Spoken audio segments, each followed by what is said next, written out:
there are some contractual issues you should always be careful of that can turn your agency or insurance selling experience into a scam real quick. The first thing is vesting.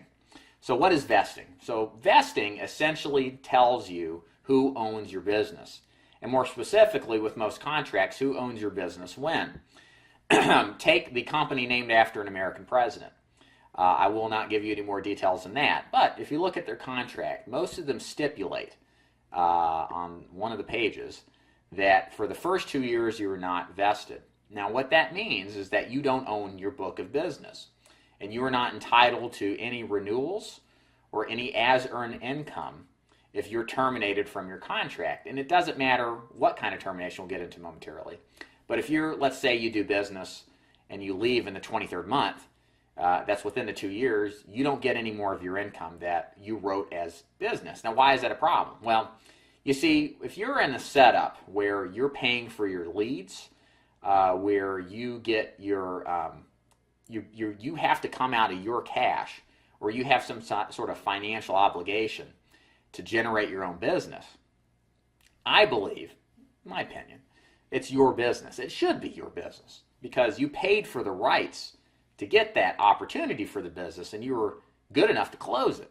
You should also get the rights to not just the advance commission, but also the future income that throws off in the form of renewals and as-earned commissions.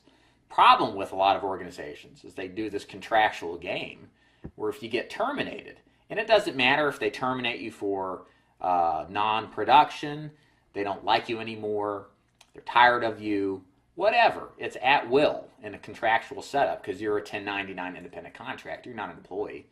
If they can you, and it's within that 2 year period, all that income that you should have gotten was gone. I'll give you the perfect setup. I had an agent I talked to about 6 months ago, got a letter from said company that stipulated he was going to be terminated after the 30 days was up.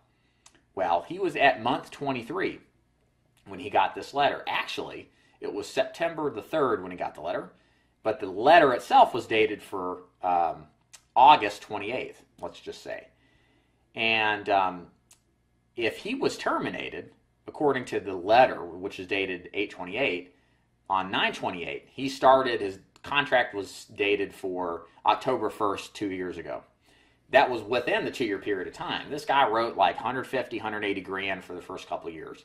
He would have lost $30,000 in business that he bought the leads for, that he sold to, that were rolling in off the books to come to him. He would have lost all of that. And then he would have been out of all that business. I mean, that's crazy. But because the contract, thankfully for him, said he had to be notified within 30 days, his notification first came on the 3rd of September. So he just skated by that 2 year mark where he would have lost $30,000 plus in income. And where does that income go? And this is the other thing. It goes to their upline managers. It's a way to take money from agents that are producing. And the point you should be concerned about is, number one, there's a reason it's 2 years, because most agents are done in 2 years, or done sooner than that. So the managers make out like a bandit because they get to own that renewal income that would have been paid out. Number two, it also gives you no leverage in your contract with your agency. You know, I believe your contract, if there is one, should be balanced. There's give and take to it. But ultimately what happens is you don't have any sort of right to your income. If you don't like the setup, if things aren't like how you thought they would be, and you leave within those 2 years, you're sacrificing a lot if the upline decides to terminate you, which I'm not saying they would, but when they've got an income opportunity to take over your future renewals, there's a little bit of a bias to do so. So you got to be very careful.